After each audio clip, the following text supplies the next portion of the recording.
Welcome, everyone, to the MMOs.com podcast. Episode 178, first episode of the new year, 2019. Alta here, joined by... Remo. And it does feel weird. It's 2019, and it's going to feel weird for the first month or two saying 2019 instead of 2018. Or in our case, even typing 2019. Because when I type that, every time I type dates, I'm just used to typing 2018. That's true. What are your thoughts on 2019? I feel like it's going to be a waiting year. I think 2020 is the big one, 2020, like 2020. It's got every 10 years the big one, and right before is the waiting one. Is that how it works? It's the year of waiting, boys. I feel like last year was kind of the year of waiting too. We didn't really get too much happening last year in terms of new MMORPGs. Honestly, we did our Game of the Year awards earlier, and honestly, we had such a slim pickings that it felt really weird. Even like a lot of our categories felt really weird because I think a lot of websites for MMORPGs, I know Massively OP just gives it to like whatever. But, like, we try to keep our Game of the Year to that year, right? It has to come out that year to make our list. Otherwise, we can give our game of the year be like some of the same few MMORPGs all the time, the most successful ones, right? But so it was very tough picking out some games for our list. Do you want to run through that first or weekly raid? We can do either. I'll tell you, you are the maestro here. All right, let's go through our picks of the year first, okay? Yeah. And like you said, it was slim pickings because we tried to, like Omar said, we picked games that came out this year or 2018, not just games that have been running for a while. And even though we tried to keep it to games that came out in 2018, we had to give it to MapleStory 2, despite the fact that it launched in 2015 in Korea, right? Yeah. So even this is a bit of a flub because it didn't actually come out in 2018 initially. And if anybody disagrees with MapleStory 2 as the MMORPG of the year, I challenge you to name me any other MMORPG that's even like remotely like decent that came out this year. There really was nothing else on MMORPGs that launched this year. So kind of MapleStory 2 kind of won it by default. All right. Definitely not Atlas, I'll tell you that. Showing up award. All right, Bless Online Kappa. No, get that shit out of here, all right? Bless, I think, did make our list, but for something else. That's right. A few of the contenders against MapleStory 2, like you said, it was slim pickings. I think Closers, right? Was the game that came out this year. That one came out this year. Did Soul Work come out this year? No, I don't remember. I don't know. Regardless, Soul Work never came out like last year. Project Gorgon, I believe, which is a very niche indie title. Basically a very slow year in MMORPGs. Yeah. So one kind of won it by default. What else we got? So for a best expansion, we gave it to Path of Exile: Betrayal. This game has been continuously updated, and again, every time one of these big yearly expansions comes out, it breaks a new record in player base, which happened again. It's still doing really well on Steam and off Steam. It's on Xbox and also coming out on PS4, I believe, this month or next month. So I think it'll do even better. It'll have an even better year, I think, this year, and an even better one in 2020 when their major 4.0 update comes out. So, yeah, great game coming out to consoles. I think it'll do well there as well. Consistently doing well, too. I feel every expansion for Path of Exile has been really good. The path that game is on is awesome. The Path of Exile is a good one. There you go. All right, next. Most anticipated. Lost Ark. So, finally, this is a game that we've been trying to follow for years since we saw that one trailer that made it look epic. And it's actually coming out soon. Well, it's already out in Korea now. It had the open beta. And surprisingly, it actually shot to the top of Twitch when the Korean launch happened, even though Twitch is not big in Korea. It's not like their main streaming platform. So there's a lot of demand, excitement for this.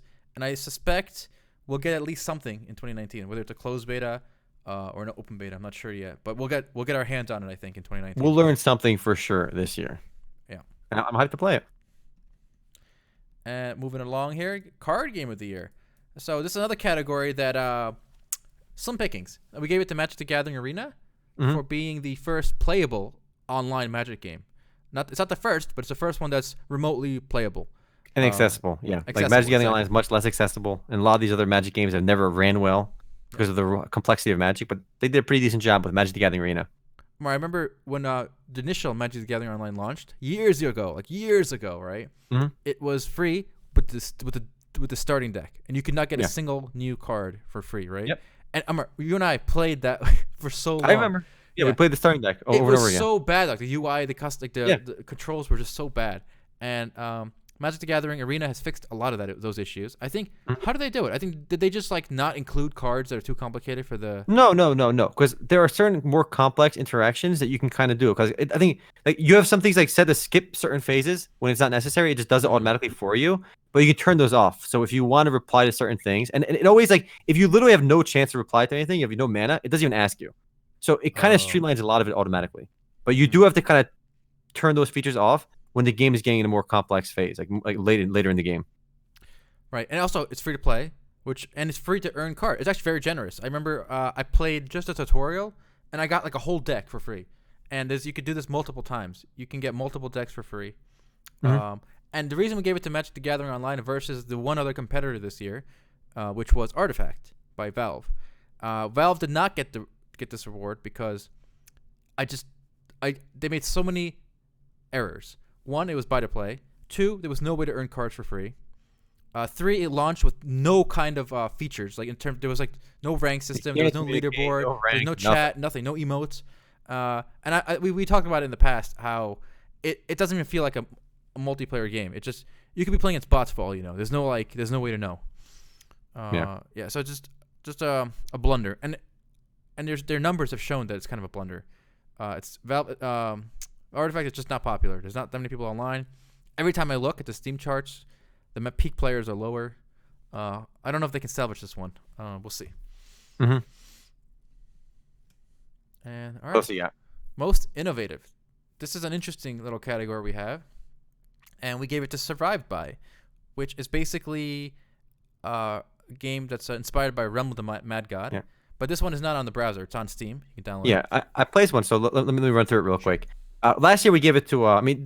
This is not necessarily a popularity contest. We did think this was the most innovative. Last year we gave it to the NCSoft game. What was it called? The MOBA. Master X Master. Right. Obviously the game shut down. I did think it was very innovative though. The fact that you had a tag team style MOBA is really cool. This year Survive By is a really interesting progression system where you progress by dying. So depending how strong you get in the game, but once you reach a higher level, depending how much gear you have, so depending on your level, your gear, and how far you progress in the game, after you die, you gain a currency in the game, and that currency can be used to summon like new they're called legacies, and they give you like passive stat buffs and different like abilities and stuff.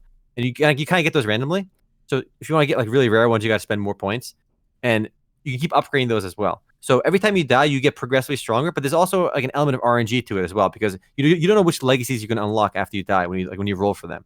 So it's actually really, really interesting. And there's a lot they can do with it because they can keep adding new legacies and different combinations of legacies with different classes in the game can play differently. Because every time you die, you can play a different class as well. It's a really interesting system. I do hope they do more with it. The content is really cool, but there just isn't that much in the game right now. And I'm really hoping they do something different with it because it's a way of progression that we haven't seen anywhere else. And it's not quite like Realm of the Mad God. The core gameplay is, but in Realm of the Mad God, it's more permadeath. When you die, you die. Whereas in Survived By, death is just a core part of the game. Death is a core part of the game. I like that. Mm-hmm. Yep. So we'll see. We'll see what's innovative this year. Next, we got a Chaos Shield subscription. 18 months. Wow. Year and a half. Oh, right. Typical Chaos sneaking in a jab for Final Fantasy XIV in there in his subscription. Much love, Chaos. We'll talk about Final Fantasy. I understand a new patch came out today, right? Or yesterday? Mm-hmm. Yeah. So we'll talk about this that later. morning, 2 a.m. Yeah. Mm-hmm. 2 a.m. All right. Well, okay. Moving on along here. Best Battle Royale. We gave it to Ring of Elysium. So remember, this is best that came out in 2018. Ring of Elysium is really about nothing 10 else. cents. It's free to play. It's a more realistic. So if you want an alternative to PUBG, but you don't, Fortnite's too cartoony for you, Ring of Elysium is great, and it manages to do a lot different. The way the map works is different. The storm is an actual like a blizzard. It's an actual storm, and you freeze to death if you get caught in it. Mm-hmm. So it's not like a blue field that just kills you. Like there's some lore behind it, which I like. There's a little bit of class selection. You can get skis or like this glider or these like rock climbing gear, and you can that actually changes how you want to navigate the world. It's a great game. Yeah, I agree. I have like 25 hours in it already, and I'm enjoying it quite a bit. I love the fact that you don't just auto win at the end when you're the last one standing. Yeah. It's actually internal lore mechanic around how you win. So what happens is a helicopter comes to save you, but it's only like a certain number of seats. 4 seats on the helicopter, right? Because and a helicopter can't carry that many people. So if you climb up the rope ladder into the helicopter, you win. So it's you don't just the game doesn't just freeze when you're the last one left, and then you just magically win. which I always thought was silly in the other games. And of course, you get shot up while climbing the rope ladder if there's other teams still remaining. And you can just try to YOLO, go for it. You can put some smoke grenades. As long as one person in your team makes it there, you win, though. But it's interesting. It creates a little bit of dynamic at the end, whether you want to all camp or just YOLO for it, and maybe wait till two teams to fight each other, and the third team can try sneaking up the ladder. It's fun. Yeah, and I cannot. I gotta state it again. The fact that it was a Chinese company that kind of put this emphasis on the lore around the world, it's such a small thing, but it makes so much sense, and I think makes it a more complete package, and it shows that you care, right? You know, you get saved by a helicopter. There's an actual blizzard coming to freeze you. It's not just like this weird, disconnected features like in PUBG and Fortnite. All right, next, most disappointing. This was a toss-up between two titles, but we gave it to Bless. Bless, and the reason we gave it to Bless is because Bless cock-teased us for longer. As we know, Atlas kind of just came out of nowhere and said, hey, give us $25. We got this amazing game. 2 weeks later, just kidding, it sucks. Or at least it was quick. But Bless, they cock-teased us for years, you know? And they told us they got this new action combat system. They're going to revamp the game. They're going to fix the optimization. They got all this new stuff coming. It's going to be great. And then what do? They launch with less classes than they had already ready. Like, it's not like... On the Russian version, yes. The Mystic class is still not out today. They intentionally pulled content. They lowered the max level cap, I think. And launched like buggy as hell, crappy as hell. Yeah. Incomplete. And they promised they would fix the one problem that made the game literally unplayable. The optimization issues existed at launch, and they existed for such a long time. And that was the reason not to play Blast. It was a hot mess because of how poorly it ran. And do you remember the Russian version at least had dungeons that required a group to do? And then when the Western one launched, everyone could just solo the dungeons over and over again. Like, it was really cringeworthy. In fact, I made a video pointing that out specifically because I remember when we ran the dungeon in the Russian version, it was fun. We died on the first boss of the first dungeon in Blast multiple times. After the third try, I think we got it. Whereas in the English version that Neo was launched, it was a joke. It was an absolute. You can solo the dungeons, and we didn't die at all. We could walk past every trap, get hit by every enemy. It's completely brain turned off content, and it was really fun because the early content was challenging in the Russian version, which is awesome. You never see that anymore, and that alone made the game different. You know, having brain dead easy content early on is like the default mode for MMORPG. So having something a little bit different was awesome. And I actually really like the difficulty of the Russian version of Blast. And I cannot believe they did that. Like, they went from a version, like the Russian version we played, it had issues. Like, we complained about the optimization, but we did have fun in the dungeons, right? And to go from that and promising us to make it better, to make it worse, like less content, just as laggy, and everything is dead easy. It's a huge disappointment, huge joke, huge scam. So that they get our reward for most disappointing. All right, next, Indeed. Mobile Game of the Year, Old School RuneScape. So this game got the thing for a few reasons. One, Jagex is still committed to the game, even all these years later. It's getting better and better. They actually have more subscribers now than ever before. They have 1 million paid subscriptions. And not only paid subscribers, they have the highest ever monthly active users for RuneScape. RuneScape is at the absolute top of its game. It's never been more popular than it is today. And mobile has actually helped boost the game's numbers quite a bit, which is awesome because we are seeing people play RuneScape on mobile that previously probably never played RuneScape. Obviously, a lot of veterans are playing on mobile as well, but the mobile launch pushed them to an all-time high, meaning new players are being exposed to RuneScape for the first time. And it's showing people that if you make a real MMORPG and not an autoplay nonsense game, there is a market for it. And RuneScape proves that on mobile. Yep. And also, what I like the fact that it's a cross-platform port. So it's not like so many of these MMORPGs, they make a mobile version. But like you said, it's a totally different game. It's just autoplay. It's a single-player game, basically. Like all these. So the fact that this was a cross-platform, free-to-play, free to start at least, game, easy win. And I really hope this trend continues, whether it's MMOs or other genres, like Fortnite even has a multi-platform, cross-platform mobile version. So I'm hoping mobile eventually does become worth playing, only when it does have cross-play with console and PC. That way you can just play any game anywhere you want. All right, that's it. Those are our games of the year. Nothing too exciting there. But yeah, there it is. Let us know if you agree, disagree. Yeah, let's get to the weekly rate actually, because I'm a bit passionate about this because Final Fantasy XIV added one thing in the game that I really liked, and I've been really, and I read a lot about Ragnarok Mobile lately, and I wrote a few articles on MMOs.com about it, and it has a few features that I really like, as it the original Ragnarok Online. So introduce the weekly rate. I'm pretty passionate about this discussion. Sure. So let me quickly frame this. So the weekly rate is how can MMOs keep players online longer, and we've they've all added features that try to encourage this in very subtle ways in the past. I know Ultima Online has something called Power Hour. So the first hour of the day, you get increased skill gain. WoW really took it to, I think, the next level with Daily Quest, which I think came out with the first expansion, where every day you log in and you just redo the same quest. So it gives you a reason to log in every day. But I think mobile games and browser games took this to the next level, where there's just a litany of like daily login bonus, weekly login bonus, daily tasks, and that became kind of the default. And it seems like everyone's copied that now. So whether you're playing a MOBA or Hearthstone, like a card game, or MMORPG, everyone's kind of copied that mold. And I feel like it's getting a little stale. So hopefully there are some different things you can do, like achievements. These long open-ended achievements people can do, like 100% map completion. Like in Guild Wars 2, there's a lot of that kind of stuff that keeps players going. But Omar, I know you had some interesting ideas. Right. And I am very passionate about this topic because I love playing like MMORPGs. And if I find a game I enjoy, like Final Fantasy XIV right now, I love being in that game. And like in the truest sense, like it's a very like maybe it's a weird look at MMORPGs, but I like being in that world, right? And just doing stuff in that world. When I have weeklies to do in the game, when I have sleep to do in the game, I'm happy. I'm excited to do that content, right? When there's nothing to do, like there's no reason to log in, I don't log in. So I want a reason to stay logged into the game. I think Final Fantasy XIV does a lot of little things correctly. I remember at least a month or two ago, I complained a lot about the Eureka content in the game, which is mind-numbingly boring, right? Mind-numbingly pointless and boring. However, I think it's in a way, I think it's a good content in the game because it gives players something else to do, another check mark to check off their list, right? It's generally pretty boring and repetitive, and I'm going to say not fun, but it gives you something to do. If you're the person that wants to be a completionist, you want to unlock, and I think by doing all the Eureka content, you can unlock like a special weapon, your relic weapon in the game, which just looks really pretty, right? And it's really strong. So it gives you something to strive for.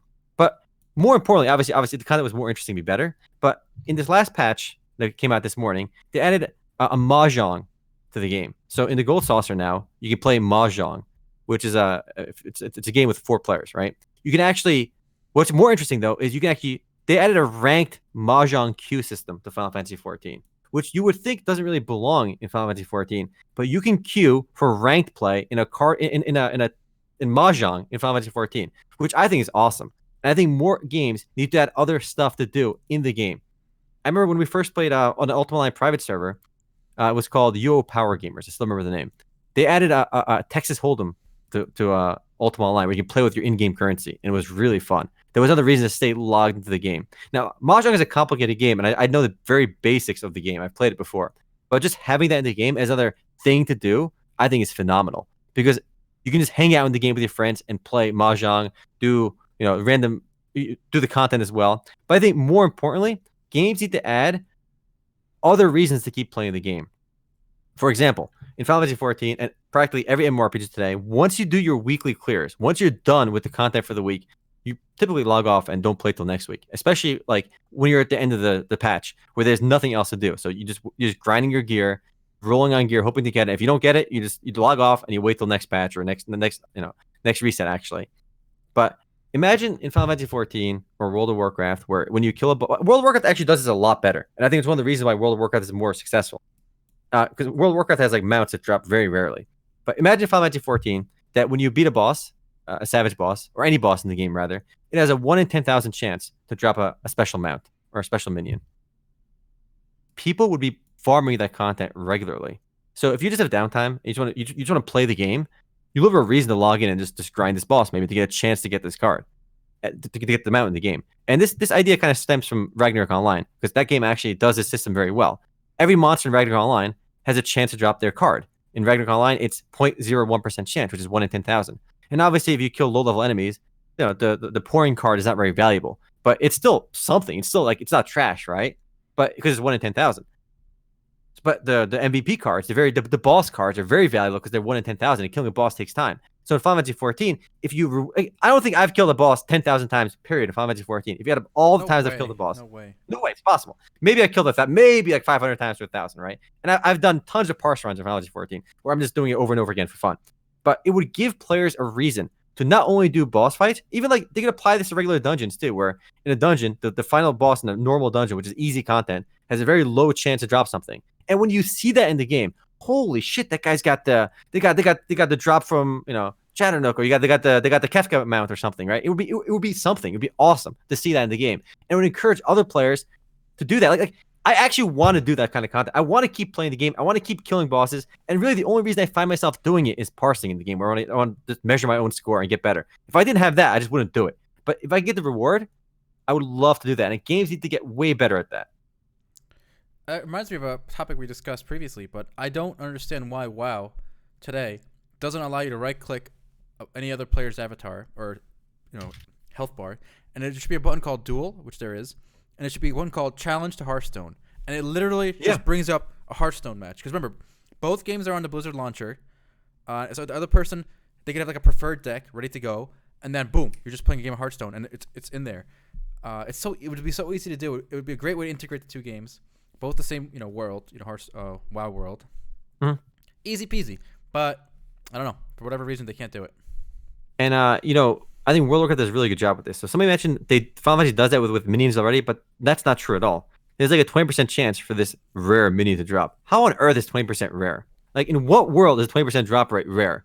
Yes, you have to get to the last boss of like an alliance raid to get some of these rare ones, which take a while to clear through, right? But 20% is not rare. If you remember World of Warcraft, you have to run Dire Maul 1,000 times to get the Farrar's Compendium of Dragon Slaying or some of these rare drops. And even more recently in World of Warcraft, like there are mounts in WoW that drop 1% of the time on a weekly lockout. That means you have 1% chance to get it every week. So on average, it'll take you a full year of running this dungeon. Obviously, you can run it solo, but I actually love that, and I think World of Warcraft does a phenomenal job with their collections for minions, with their battle pets, with their mounts. I think it's one of the reasons people stay logged into the game. I know people that play like World of Warcraft like all day because there's a reason to play all day. There's always something to do. Whereas in Final Fantasy XIV, like there are these periods where like, okay, I did all my weekly raids. There's literally nothing else for me to do. Like, why am I even in this game? Like, I like being in the game. I like doing cute emotes. I like my character. I like the world. I like just jumping around that game. It is fun to be in the game and play the game. But if there's no reason to play, if I have no, carrots dangling in front of me, and especially when it's like a really like a rare drop or something, it's just fun to try getting. I mean, the game does have like some challenges like the Eureka, which I mentioned earlier, but even like the Palace of the Dead or Heaven and High, there's the solo dungeons. They're dungeons that are meant for 4 players. If you do solo by yourself, which takes like 7 hours, right? If you did by yourself for 7 hours and you get to the end, you get a cool title, which I think is awesome because it keeps players in the game. Though I think if it was a mount, something more like real than just the title, more people would be doing it. There'd be more reason to play the game. It just so quickly in MMORPGs, we run out of things to do. But it never has to be that way. And there's proof that these kind of things work. I mean, this kind of transitions really well to a story this week about Ragnarok Mobile. But before we get to that, I'll tell you, what do you think? Is there anything else we can put in MMORPGs to get people playing longer? So my idea was like, copy the Final Fantasy has a Mahjong thing now, which is awesome. But we need more stuff like that. Like, we mentioned this in the previous week too with, imagine Final Fantasy XIV, if you buy in the cash shop, you can buy Final Fantasy 1, where you put an arcade box in your house that when somebody goes to your house or you go to your house, you can play Final Fantasy 1 literally in Final Fantasy 14. And it saves your game and everything else too. Why not?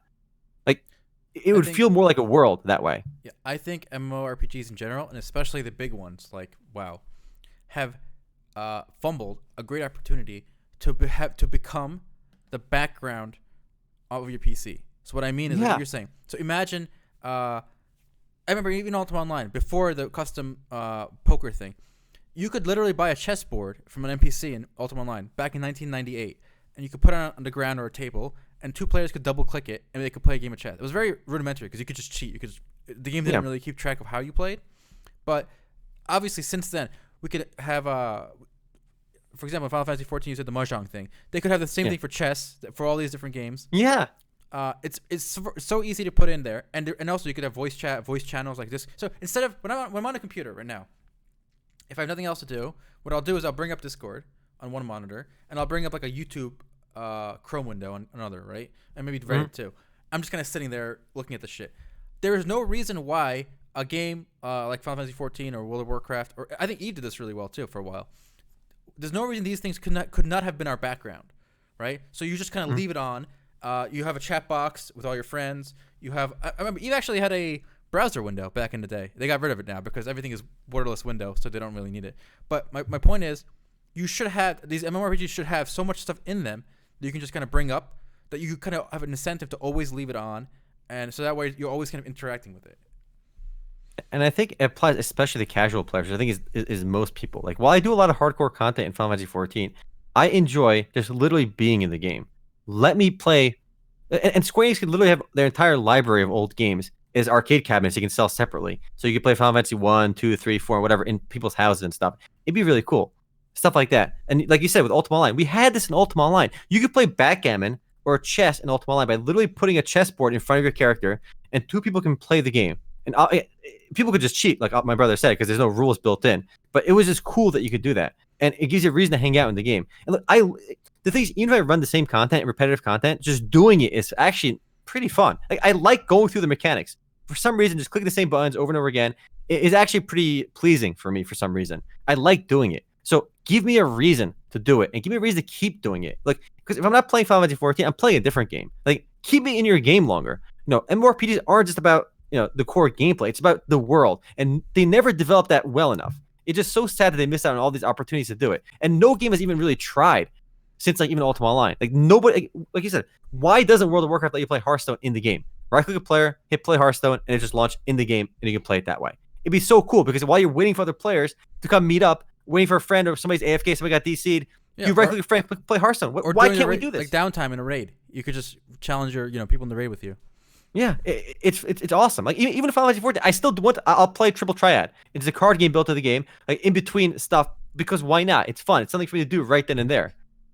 And the mahjong is a nice little system. And if they can.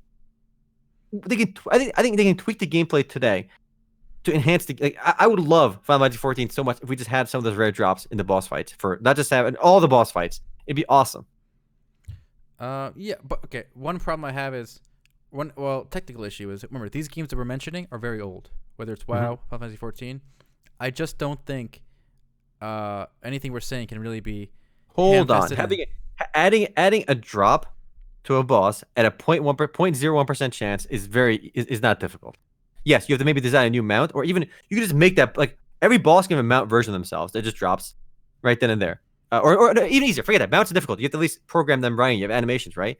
A minion version. So minions in Final Fantasy XIV are literally just pets. They just follow you around, and they look like exactly like you could drop a minion version of itself, and the minion doesn't do anything. It's just there to look cool. If they add a minion drop at a 1 in 10,000 chance, that's not difficult to implement. They can implement that overnight. Sure. WoW has a mount thing. You could put that. Personally, I don't see the point of that, but it doesn't hurt me. So having it there is whatever. I don't care.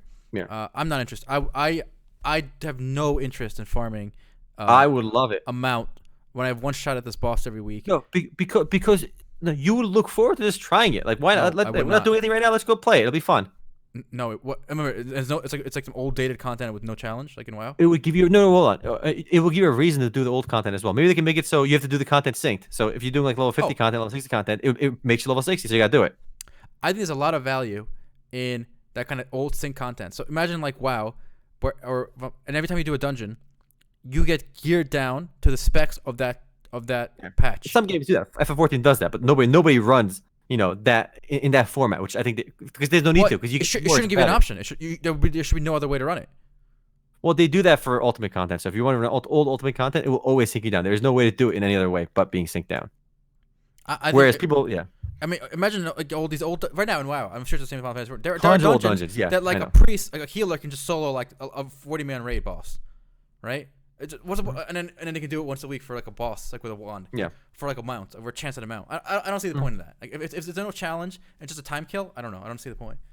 Well, it would be, some of them would be no challenge. Some of them would be just like the regular dungeons. But obviously, the Savage content would still be somewhat challenging. Yeah. And maybe for the previous tier content, it has to be synced to make it count. Yeah. I think if you or what they could do is if you sync it, it goes from 0.1 to like 5% or 1%.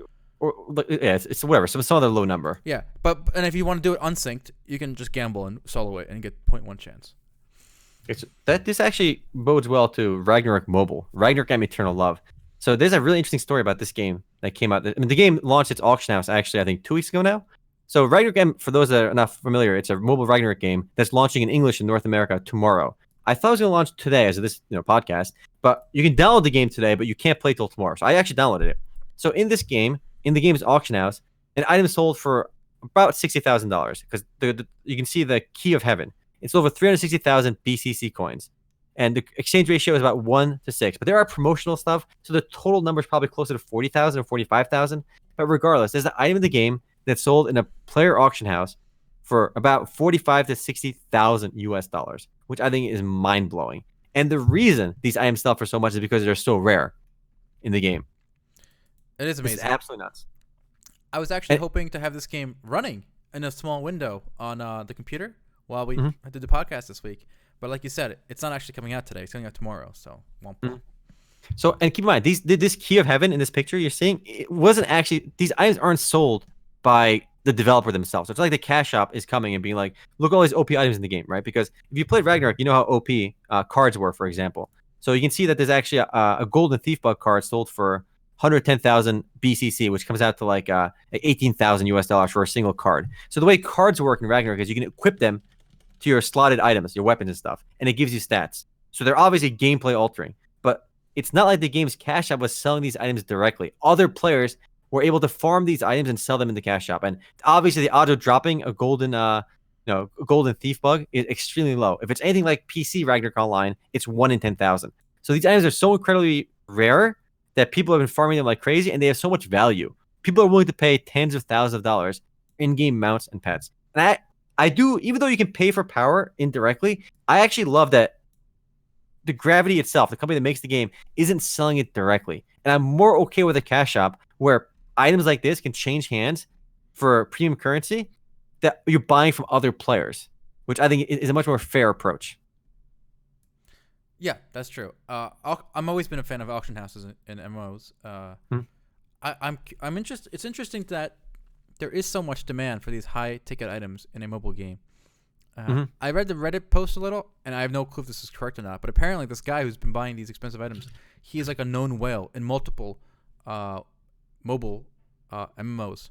He's like some rich person and who just really dumps a lot of money in all these games. Yeah. Well, the thing is, too, I mean, for the price to get this high, I mean, this rich person that bought this is clearly bidding against other rich players that want to buy these items too. So these are like market prices for these goods, and it's not just one item that sold for this crazy price. You know, you can see a lot, like multiple items in the last week sold for like over $5,000. There's been like dozens of items that sold for over 5,000 US, which is absolutely nuts. I mean, it seems crazy that you can make this kind of, like, this also tells me that this actually gives me a little bit of hope.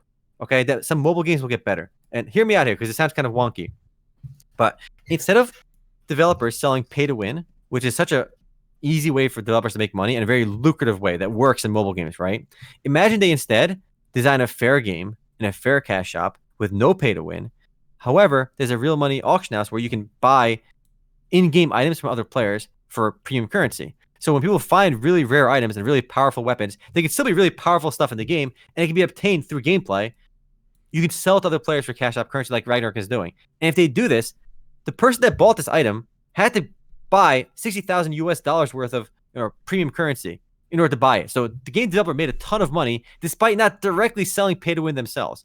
And I think most players will be more okay with this system. I know I am. I know for a fact if a game has no pay to win in the cash shop, but people can pay real money to other players to boost them and other stuff, it doesn't bother me one bit. If somebody like in World of Warcraft or Final Fantasy XIV or any MMORPG, if somebody pays money for somebody to carry them, I don't care. That's fair. That's free game. But if they can pay money to get the best weapon in the game, the best gear in the game directly from Blizzard, that's bullshit. I don't like that. But if they're willing to pay other people to run them through content, or they're willing to, maybe if there's buying on equip, buying for US dollars even, or tons of in-game currency with the game's token system, that's all fair game in my eyes because it's all within the game. That's all fair. And I think most people view it that way too. And if that system makes sense from a business standpoint, the quality of games we get, I think, will be a lot better. It'll take away the incentive for developers to make really shitty pay-to-win games, and instead just encourage a fair game where rare items will be valuable and people will be willing to pay cash out for them.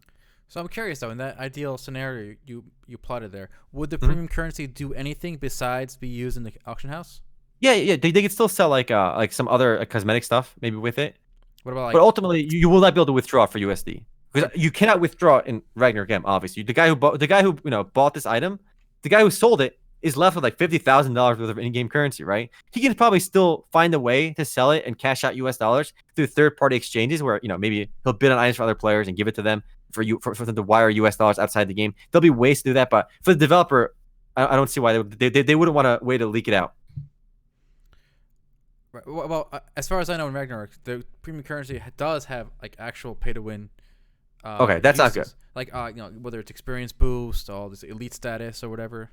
Well, experience boosts and stuff, I think aren't really that bad. I mean, you can find ways to have like when I say pay to win in mobile games, like usually they'll sell like the best gear in the game right in the cash shop, or like just really stupidly powerful stuff. Like you can still have like the typical free to play cash shop stuff without you wouldn't have to go to ham with it when you can have a system that monetizes it this way. Is what I'm trying to get at. Or even honestly, if there's a way to even cash it out, that still works. I think if all it serves is a real money auction house, and there's a way for them to take like a fat transaction fee, like when you want to withdraw, there's like a 30% transaction fee, and they make like for this one item that they can make like $18,000 profit. Like the game will sustain itself, and I think it's a much fairer business model than just a traditional mobile MMORPG. Well, this is interesting. So someone in chat just mentioned that this mount, the Key of Heaven, it Mhm. was actually an event. So the GM sold it. So the game developer sold it. All right, that's worse. But look for the example with all the other items. There's been like at least Right. there's been dozens of items sold for cash for like over $10,000 that dropped from players. I wasn't familiar with the Key of Heaven, but the cards, for example, were sold by other players. I don't think that the developers should ever sell like these OP items in the cash shop themselves like that. You know what I The find cards are interesting? definitely legit. It's kind of a little bit of a tangent, but I remember the developer behind Dark Age of Camelot. I read years ago that he hated like RMT, right? He hated the fact that there's money going in and out of the system. He thought it should just be like a monthly subscription and that's it. No other money involved in the world. And I want to compare his attitude, and I think this was at the time, this was the attitude of many Western developers versus the attitude of Eastern developers, specifically China or Japan. They are not interested in making a game that's good or fair or whatever. They're interested in maximum extraction ability Yeah. of cash from players. And it's just an interesting dynamic between the two philosophies. And it's obvious now with the with companies like EA and Activision copying the Eastern method, and in which method is going to win at the end of the day. I think so long as we get something where they can milk the whales without ruining the gameplay experience for everyone else, I think it'll be fine. Again, any game that has some kind of auction house where they can get a skim, a cut of these crazy big transactions, that would be the ideal system for mobile games in my mind. But it is crazy to think that back in the day, you pay $15 a month, or you buy a game for 50, $60, you get everything right now. That's never going to happen again. Like, besides indie games and some very niche titles, like that business model's out. You'll always be nickel and dime. There'll always be extra stuff to buy. There'll always be microtransactions because why not? They can get away with it. I And think if it's done well, it's fine. I don't think it's fine, and I think it's just it's a kind of like a matter of fact. I really think that the first generation of game developers here in the West and MMORPG developers, they saw themselves as dungeon masters, right? When you go, imagine you sign up with your friends to go play D&D at somebody's basement, right? The dungeon master is somebody who wants to have fun telling a story that involves the players, right? And I really think a lot of these OG MMO developers they probably were themselves dungeon masters, right, when they were younger. And they approached game design and game development as making this kind of digital D&D game between themselves and the players. Whereas the Eastern companies, their mindset from the start was 3-card Monty. That is where their idea for the game was to make money off players. There was no craft. Like there was no how can I engage the players but we both have fun telling a story. It was how do I extract money from these players? I don't think it's entirely fair. I think for the most part, for both Eastern and Western, the people who designed the game aren't the ones in charge of monetizing the game. Like after the game is made, I disagree. they'll find they can tweak. I disagree with you. They'll tweak it. They'll tweak it after it's made. I disagree with that. I think in the West, and I actually watched this thing about journalists actually, and in the old school newsrooms, the the businessmen who run the ads for the newspaper, were not allowed in the same room as the journalists, as the writers. Interesting. Because they wanted to, even internally, they wanted to keep a barrier between journalists and the admin, right? The money side. Whereas if you look at today, I know people, we write articles. I know people who write articles for bigger websites. And the writer himself is told, okay, include Amazon affiliate links, include paid, links. Like there's whole articles now that are like 5 best, gizmos for your kitchen. And it's written by the same guy who's writing news articles. So there's been monetized, right. Yeah, of course. And at BuzzFeed or whatever, all these big sites, the line between the ad side, the money side, and the content side has basically meshed. It's the same now. Like there's no difference. If you are a writer today, you are also an ad man. And you're saying this applies for the game development as well? Yes. Not quite the same way, but I see what you mean. I still think there's some separation, but not entirely. I agree. There's some separation, but it's a holdover, and as it's going to keep colliding and mixing. Yeah. Rip. But I'm actually looking forward to playing Ragnarok M Eternal Love. Hopefully I can farm. Hopefully I get really lucky and get one of those OP cards I can sell for thousands of dollars. That'd be awesome. I'm actually looking forward to playing it for that reason. And I think if they can implement cards like this in other MMORPGs where like 1 in 10,000 chance to drop, I think it'd just be really cool. Just something to strive for. I mean, one of the I think we've both mentioned like some of the most memorable things we've seen in MMORPGs is seeing something so special in the game, like Jedi in Star Wars: The Old Republic. You saw a Jedi in the game that was a badass thing to do because it was really rare. Or you see somebody in like Ultima Online with like this epic like cosmetic that only exists in the event. There's only like 2 in the entire game. If you see stuff like that, it's just a really memorable and cool thing to like strive for. Everyone wants to like be known for something, and if you can have something really rare in the game, obviously most people will never get it. But the beauty of that system is the idea that wanting it is actually greater than having it. Because I think if you actually end up getting that really rare cosmetic, you won't really be that happy. It'd be more fun trying to strive to get it than actually having it. That's true. And speaking of which, it might apply to Ragnarok Mobile itself, because like you, I was actually looking forward to playing it today, because I was for the last month I thought it was coming out today. Me too. So you've actually played the Chinese version. I should probably play a video of that, or the Southeast Asian version, right? It's got the autoplay like traditional, mobile MMORPGs, but it looks beautiful. I mean, if you played, we both played Ragnarok Online. Yeah. It does stay true to like the look and feel of Ragnarok, but obviously with autoplay. I mean, it's got all the same characters. I think this version was developed by a Chinese company that the guy the lead designer for this game, I remember, he was a hardcore Ragnarok Online player. So a lot of that still is in the game, and it's actually a very successful game too. And this is actually the game that saved Gravity. I mean, Gravity was doing really poorly as a company. I mean, they were like not quite near bankrupt, but like they were doing really poorly. But now they're booming. This game is selling so well now in Southeast Asia, China, Japan, and it's finally launching in English in North America. I'm not sure if it'll be the same, if it'll be available in Europe or not, but I'm hoping it'll do well, and I'm looking forward to trying it. I mean, as much as I don't really play mobile games, I at least try them. I mean, my brother played more Destiny Child than I did. He's like in the last bit of the game, but I'm looking forward to playing this one because this at least is an MMORPG. Right from the get, you see other players in the world too. But when you play a traditional gacha game, whether it's FGO, whether it's Destiny Child, you don't really see other players. And even MMORPGs like that build themselves as MMORPGs, like Heroes of Incredible Tales, like instance-based, stage-based. This is a more traditional MMORPG. You see other players in a persistent world. So for that reason too, I'm kind of hyped to try this one. Yeah, and you are correct, someone in chat, that there is a playable English version already, but that version is in Southeast Asia. So if you can just wait one more day, guys, the global English launch will be upon us. And you know what's interesting? Even I believe the main site, which I believe is this one here, is actually advertising the PC emulators. Because they realize that a lot of their players might come from people who just want to play on PC. Which is, I think, really funny because it's such an easy thing to add.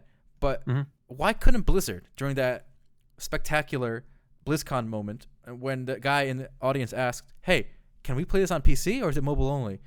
All he had to, instead of saying, don't you have a phone, or you got phones, don't you? All he had to say was, yes, we're working with our partner, NetEase, to make it available on PC through emulators or something. And it'll be optimized for PC through emulators. That's all he had to say. Like, we're going to work to make this game run well on PC. That's all he had to say. And it would have avoided so much of the blowback they got.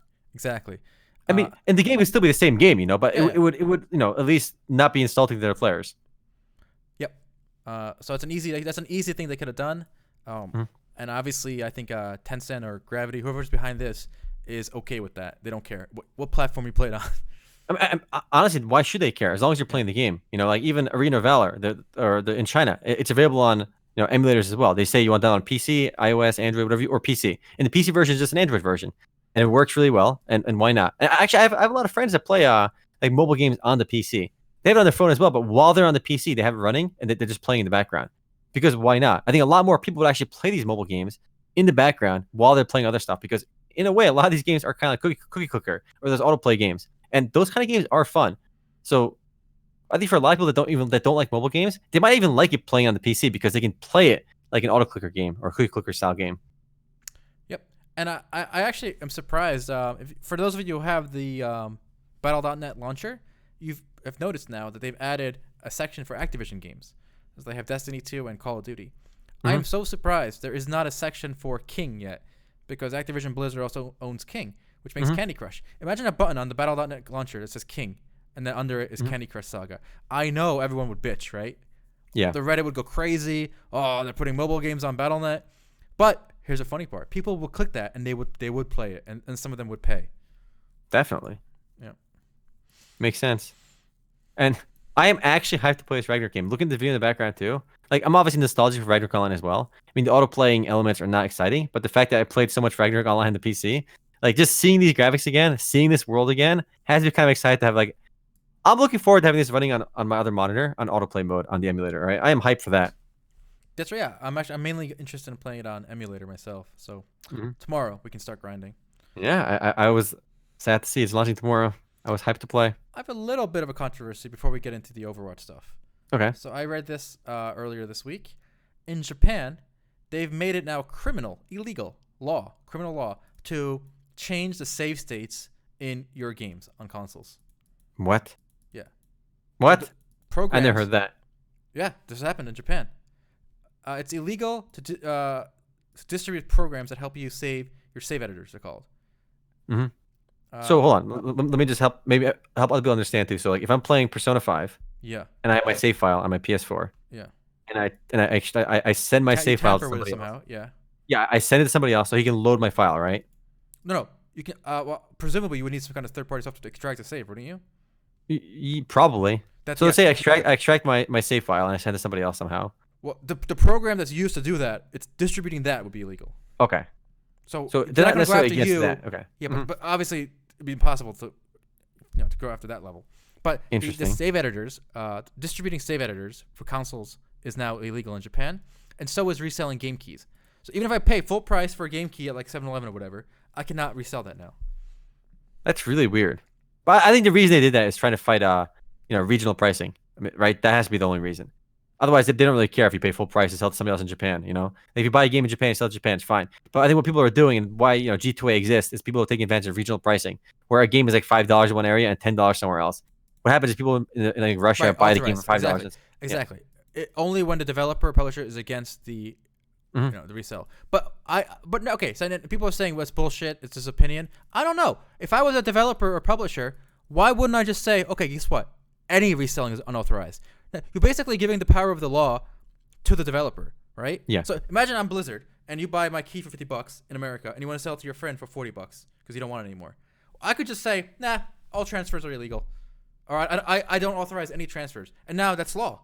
So yes, they're doing this to fight regional pricing, right? And third-party websites. It's giving power to Blizzard and other developers when they shouldn't have that power, is what you're trying to say. Yeah. So yeah, for now, it's going to be used, I think, for just this kind of mismatched pricing and stuff, or stolen keys or whatever. But there's nothing to say that in the future, the developer will just say, nah, no resale. Only. But this is ultimately one of those things where nothing's going to get enforced. Come on. Like, there's no way anyone's going to follow this or even know, like, how to follow this or enforce this. I buy a key from a developer. I sell it to my friend for $20.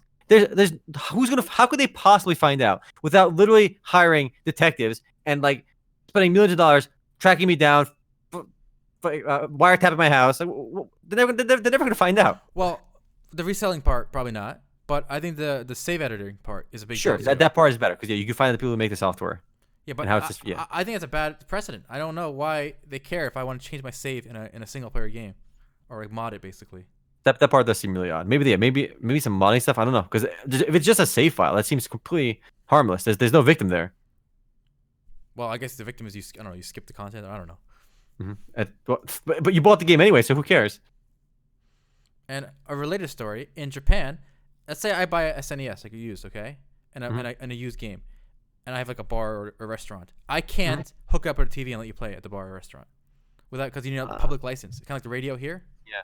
So it's also illegal in Japan, and they're coming after people who have like multiple consoles set up. Like this is illegal in Japan right here, boys. You can't have just a bunch of consoles and TVs set up for people to play on. All right, that was it. Just wanted to bring that up. All right, let's get to the Overwatch thing. Let's get the one of them out of the way real quick. Soldier 76 is gay now. And it's canon. It's lore canon. I don't think that's really a controversy. Like, who cares? I know some people were saying like, oh, it feels so forced. Which, I mean, I don't think it's forced. Who cares? How could it? I don't get that standard. It feels forced. How could it not be? Like, how is it forced? How could they have done it so it's not forced? I mean, if he's gay, he's gay. That's it. Like, I don't understand the argument that it was forced. I don't really care if he's gay. I don't care if he's straight. I don't care what he is. But they can make him gay for all he wants, and it does. It's nothing. It's nothing for me. So I don't really understand the outrage for him being gay. Well, let me play devil's advocate for a bit. I actually don't play Overwatch much, so I don't care personally. But I can see some reason for the outrage, and this is why. Why? Okay, so we already have a gay character in Overwatch, right? Yeah, we have Tracer. Tracer. Now, what percent of the population right now is gay? 5%, right? Sure, something like that. So of the Overwatch crew, now if a higher than percent are gay than the overall population, that's actually discrimination against cis people, right? Because they're not being equally hold on. So in any group measured. That's bullshit though, because just because they're 5% doesn't mean they can't all be gay. You could have a group of people they're all gay, or they're all like meeting a 5%. Well, you can also make them all straight. Why isn't Overwatch all straight then? Don't worry. The point is, we've had player games where they're all straight, they're all typical, generic characters. Well, I'm talking about Overwatch. That's normal. Other games. Sure, but like that's been the default for like forever. Mm-hmm. So I don't understand. Yes, you can say gays are overrepresented in Overwatch. That's a factual statement you can make. So you could say Overwatch is a gay group of people. You're also wrong because we don't know what percent of the population in the Overwatch lore is gay. You gave me the U.S. Yeah, statistics. you're right. It's the future. It's the future. There's a lot of more soy in the future, so who knows what's going on with the hormones? Who knows? You can never know what's going on in the future. All right, more soy up there. So even if the same percentage as U.S., it's such a non-issue. So I think most people don't really care either. No, some people said it's forced, but I didn't get the force part though, because how else can you do it? Yeah, I agree. I mean, to the extent that they want to create this world, right? You need to flesh it out with stories, right? Yeah. So yeah, whatever. Like for example, in Counter-Strike, there's all these different outfits, right? Like, there's like the Elite Crew, the SAS, like all these different like. Yeah. I don't know if they're gay or not, but no one cares, right? Yeah, because they're not real characters. Well, it's not part of the. It's not part of the. They're not trying to build a lore in Counter-Strike. Yeah. So and also, people that play Overwatch aren't going to know Tracer's gay or Soldier 76 is gay, because it's impossible to know that just by playing the game. Yeah, as long as they keep that fair, I think it's fine. Yeah. If in the back chapters they want to do this, I think it's kind of pointless. Kind of really like, I don't see the value, because clearly it was a conscious decision to make him gay, right, in the story, when the default would have been to just either make him not mention his sexual nature or make him straight, right? So it's obviously a decision they made. Is it a good decision or bad decision? We're talking about it, so I guess it's a good decision, right? I don't know. Yeah, whatever. And to be honest, it kind of makes his character a little more interesting. Before, Soldier 76 was this mysterious lone wolf soldier, right? Like, that is the most generic description of a character, you can have for a soldier-like character. So whatever. If anything, I think it makes his character more interesting. Well, here's the problem too. How gay can they go? So, okay, they announced Tracer was gay, I don't know, whatever, like a year ago, right? Yeah. So now imagine next year, Winston's gay. and then the next year, I don't know. If they make every character gay, then I agree. It's kind of weird. Okay, like I mean, it'd be kind of odd if they make every single character gay. Now here's the conspiracy, Omar, and then Elon Strife kind of preempted this. The conspiracy is this was a reaction to the real controversy this week around Overwatch. Let's talk about the controversy, but I don't believe for a second it's related, because they actually planted the seeds for Soldier being gay in a much earlier comic. I think in the same reveal, I think that maybe not the Tracer one, but there was an older comic where you saw Soldier 76 holding up the same picture that he held up in the current comic strip with Anna, where they talk about his feelings, his previous relationship. So that was kind of planted there before. I mean, obviously you could say he was looking at like his old war buddy before, but now his old war buddy is his lover. Yeah, I mean, I don't know. Also, remember, if they Elon Strife, you say the timing is too convenient, but I suspect these stories take a lot longer to write, right? Yeah, they planned it out, I think, for a while ago. I think it was planned out, for months now, and then now they just released it. You could say maybe they released it earlier, just to kind of like make it old news, the Ellie one, which I think it's time. Why don't you give me the rundown, Mark? Because I think you're more read on this than me. Okay, so professional. So there's a player called L in the Overwatch community, this was actually a really fascinating story to follow. And I read the Kotaku piece as well about it. So what happened basically is a player called L, very high-ranked player, ended up joining a professional team. I think it was like an amateur team, actually. Not in the Overwatch League, but some other league, where they were announced as a member of the team. And unlike every other member of the team, like every team member had their name, their in-game name, their last name. So like, Omer Remo Altai would be like a member of the team. But L, who joined this, this amateur team, still on the high end, basically just said L. They wouldn't give their first and last name. It was just L, and they were going to play for this team. And a lot of people started suspecting that, why aren't they revealing their name? What's going on? Is this a girl? Are they? It can't be a girl. Girls aren't good at video games. So a lot of people started to theorize like who could this be, and a lot of the pro players figured that it was going to be some guy playing as this L character. So apparently L made a video playing with a professional player sitting next to them, but like they weren't on the mic or anything. Somebody else was on the mic. Like they were playing though. The stream was them playing, and that was supposed to be proof. But obviously that's not really proof. There's no webcam. There's no like any actual confirmation. But and then Kotaku, and then eventually everyone kept asking, who is L? Like who is this person? Are they really a girl? Hold up. Are they really a girl? I think it's Ellie, right? Not L. Ellie. L is from Death Note. You watch too much Death Note, bro. Too much Death Note. My bad. It's Ellie. Sorry guys. Sorry, it's Ellie. Sorry for the baka business. So eventually, everyone on Reddit was asking, who is this Ellie person? People were kind of like harassing them on Twitter, I'm sure, and in game, and then eventually they said, you know what? I'm going to step away from this team. So they quit from the professional team they were on because they said they couldn't handle all the pressure.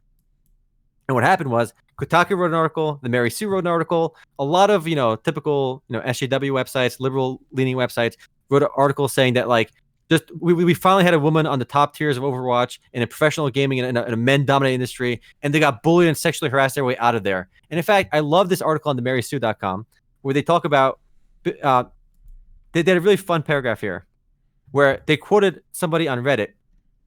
Said the quote was, "A handful of other Overwatch pros even got involved with Atlanta Reign player Daniel Defron Francesca speculating during a stream that someone is playing on his account and Ellie is talking right beside them." And they said, "Listen, Defron, I know this might blow your mind, but not everybody has so much investment in the video game Overwatch that they're out to pull off a gender long con for reasons unknown. How exactly does this alleged hoax even benefit this fake Ellie? Some guy cooks up an elaborate scheme to go pro in a minor league as a woman because this is obviously so well received and full of perks when they're in fact secretly not a woman. This guy is apparently a glutton for harassment and dox threats. He dreams of having this every move questioned and his safety compromised for the entirety of his gaming career. And guess what? It was a guy. Yes, he did all that for the memes." And both Kotaku and the Mary Sue were like, of course it's a girl. Like, why would they do this if it wasn't a girl? And this just shows that, men are evil, screwing things up, and that the person got harassed, and, women are being attacked online. And the whole time, Reddit was right. It was a dude, which ultimately leads us to conclude girls aren't good at video games. No, I'm kidding. It's interesting how important this seems to be to some people that there is a girl on or something on one of these top teams. Like, why? Like, I don't know. I don't see the point. Mm-hmm.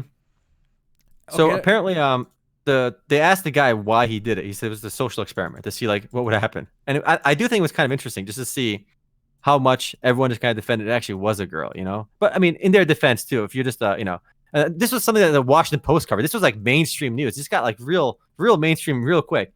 And obviously, if somebody claims to be a girl, or I'm not sure, did they actually ever say like outright that they were a girl? I didn't follow it too closely. That's a good question. And more importantly, this person could have just said, "Well, identify as a girl." Now what? Yeah. But it was obvious. It was a guy. It was a specific, really good player that was obviously a dude, and he identifies as a dude. So it wasn't even like he wasn't. I guess he didn't want to. When the story broke at the end, he didn't want to like lie about it or try to be disrespectful. Always but he just wanted to see what would happen in character. No, I'm just kidding. Mm-hmm. But I just thought it was really interesting to see the reaction of articles like websites like the Mary Sue and Kotaku treating the way this story evolved. And it's remarkable that so much of the speculation turned out to be the correct. I mean, there was just a lot of other pro players speculating. And in fact, people that were speculating about what was going on with Ellie, they even called out who the player was that was playing as Ellie. Like, they got his name down. They knew who it was. Like, a lot of people figured out who it was, and people still didn't believe it because I guess they wanted to believe. Some people wanted to believe there was a pro girl in the scene. But then again, it shouldn't be too surprising because there is a pro female player in the Overwatch League on the Shanghai Dragons. I'm pretty sure they haven't won a single game ever, if I remember correctly. But coincidence or not, the one team with a pro player on it, with a pro female player on it, never won a game. Coincidence? Oh, who knows? Well, more importantly, the last headline I saw about this was Blizzard actually had a sit down with this person and the team. Mm-hmm. How much trouble did they get into? I imagine they're gonna get a bit of a shitstorm. Yeah, I suspect. Is this grounds for like just suspending him? Well, the thing is, he was not a member of the Overwatch League. Remember, this was an amateur league. Oh, so it wasn't an Overwatch League team. It was an Overwatch League team. They'd be in a lot more trouble, obviously. So it was a much smaller league of amateur, still good players trying to make it to the Overwatch League. But I'm curious to see what's going to end up happening with that player. I mean, it's just a weird story that happened this week that was very fascinating. And then the reactions on Twitter were phenomenal. Where before it was revealed it was a guy, so many feminists and left wing, they were all defending this, like, this shows proof that, everyone's calling her a guy just because, a girl gets really good. You shouldn't call them a guy. It's, why are you assuming it's a guy? It's definitely a girl. It was a fun thing to get into. But I do think if Ellie was a girl, though, here's the thing that a lot of people don't want to hear. If Ellie was a girl and they did get harassed this much, it would definitely suck. But I think I you really disagree. can't be anonymous either. Exactly. So this was the only That person caused a lot of problem on the roster all right, who didn't have their name. Yes. Right? That I Or think. picture, yeah. Okay, that's bullshit. If you're gonna just do what everyone else is doing and no one's gonna make fun of you. That's true. They want what? The fact that anonymous caused more drama. Yeah. So I think that was the issue. Yeah. Because I think it's pretty obvious to anyone listening here and anyone that plays online games. If somebody is a girl, if somebody opens a mic on Overwatch or any game really with a female voice, they're more likely to get harassed. I mean, obviously, people harass each other all the time. I do think they're more likely to get harassed than not get harassed versus everyone else. So it is unfortunate that it is definitely more toxic to be a girl online. You know what's interesting? I think it matters on the game. Really? When I was doing those WoW raids when BFA came out, we had Discord channels just for raids, and to be in our pub group, you had to be on Discord, and you had it wasn't optional. Yeah. And there were women who answered, okay, who's in a tank? I'll do it. And no one really, it didn't really matter. And surprisingly to me, the women I think were above average players. Maybe it's like a survival bias though, because if they were the ones willing to play with us, they kind of knew what they were doing.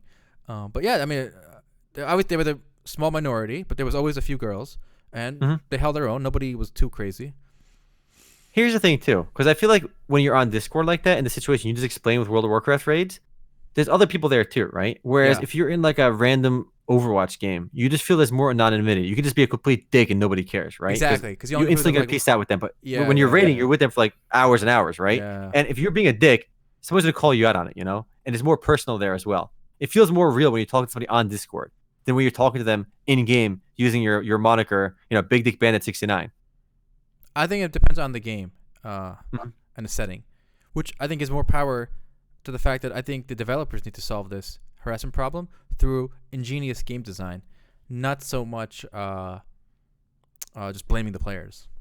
Like I really think the same, like just like imagine a kid, right? In third grade, depending on the teacher, he will act a certain way, right? If the kid kind of susses out that this teacher doesn't have discipline in this classroom, right? If they're not sharp, if they're not on their game, if they're not commanding respect, the kid will be disrespectful or like throw spitwads or whatever, right? But that same kid in the next classroom, right? The next teacher, the third grade, if that teacher is more knows what they're doing, that kid will be quiet and do just pay attention or whatever. So I think a lot of it comes down to the setting. I think whether somebody is, I don't think people are inherently violent or aggressive or mean or nice. I really think they kind of suss out the environment and act a certain way. And I think it's the same in games. So I think a lot of it comes down to game design. I always blame the design. If there's a failure on harassment, hacking, cheating, whatever it is, you gotta start the blame with the game design. You cannot start the blame with the player. You cannot blame the player. I think some ways you do have to blame the player, but this does take us to another interesting conversation with toxicity and stuff, because we love talking about toxicity. And there was a really good video by Asmongold. There's a clip from Asmongold talking about Battle for Azeroth, and it came down to I think toxicity or something came up, and basically Jeff Kaplan, the guy, the lead guy at Overwatch, he was as toxic as they come. If Jeff Kaplan was himself in 2018 or 2019, where he posted the things he posted, his name was Tig Old Biddies. Tig Old Biddies. Tig Old Biddies on the official EverQuest forums. Right, he was Tig Old Biddies, and he posted on the EverQuest forums, whoever came up with this sheer fisting of an encounter can go fuck themselves. Do me a favor, so I don't have to waste my guild's time on this jackass shitfest again. Send me an email at tiggle@legacyofsteel.net when you decide to implement an encounter that wasn't designed by a retarded chimp chained to a cubicle. Get a quality assurance department. Actually, beta test the fucking game. Patch it live, and please, for God's sake, do it in that order I laid out for you. And he just rages at the EverQuest developing team, calling them retarded chimps.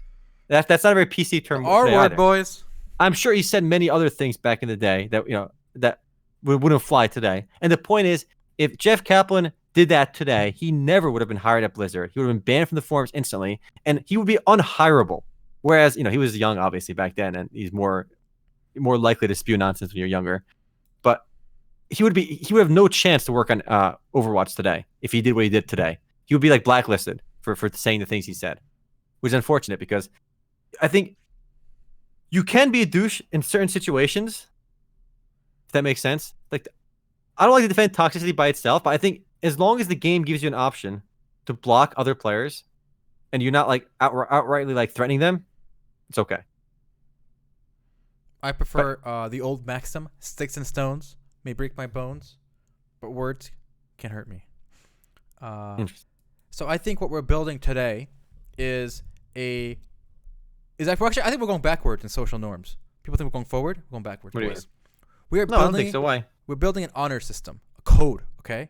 And honor systems, societies that conduct themselves based on honor codes are primitive because they don't have the proper legal and social structures for a legal system. So they have honor systems. So what I mean by this is if you utter the wrong word or act a certain way you're just shunned. You're out of the society now, right? Okay. And these aren't like real things like bashing someone on the head. These are bullshit things like uttering mumbo jumbo, booga booga. A good example was the guy at Netflix who got fired. Remember that? Mm-hmm. So in an internal setting, a guy at Netflix said, "Okay, so we can't use the N-word anymore, right?" Or something, right? Yeah. He wasn't using it publicly or anything. Just internally, he was like, "Okay, guys, we can't use this word anymore." He wasn't like saying we should use this word. He was saying we cannot use this word, and he said the word. He got fired. Yeah, that's really weird. Where if you just say a word and without the context, you get fired. I mean, we've definitely gone too far. Though I do think, for example, like I don't really rail on people, even when I'm trying to have fun in games and like kind of like poke fun at them. Like I don't think I harass people. Like I keep it pretty fun, and I'm never gonna be the guy to like call somebody out and just rail at them and like just attack them or harass them. I think that's a douchebag thing to do, right? But I think trying to police that is actually worse than just giving players an avenue to block those players. Yeah. Because I'm never going to do that. But if somebody else is going to do that to me, for example, because I can only talk about my experience, obviously. If someone was to like call me every name in the book, be a complete douchebag, and like obviously it's going to hurt, right? You know, everyone is vulnerable to words. You know, we can feel maybe we're feeling shitty one day. You know, as long as I have an option to block this guy, I think it's fine. Obviously, certain things are off limits. You can't, you should never be able to threaten people, stuff like that. And I'm never going to be the complete douchebag to outright assault somebody verbally like that. But it just feels a weird place to start policing that when we have tools to deal with it. And again, it affects gaming because, like you said, I don't think Jeff Kaplan could be where he is today, in this environment.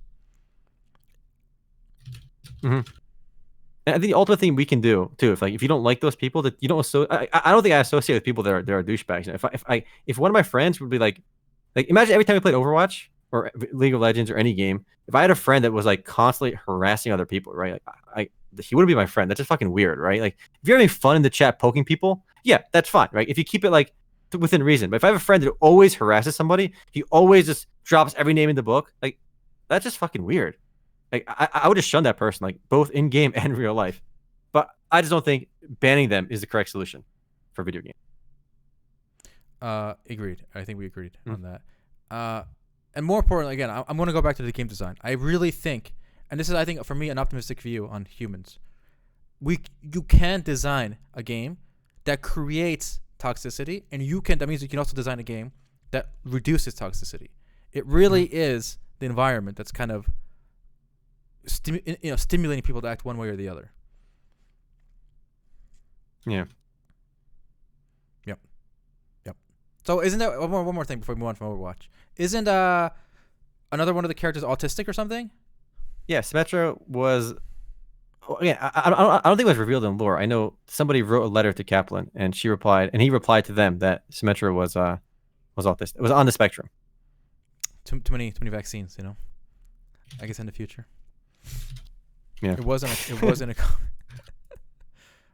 So I wonder what's next, guys.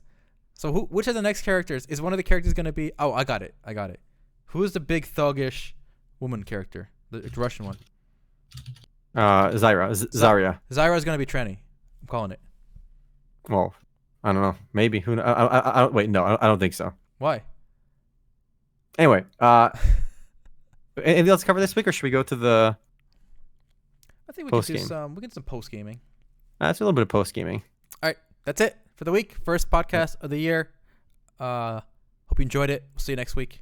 All right. Stick around for the post game. See you next week. Post game time, boys. We can talk about more nonsense.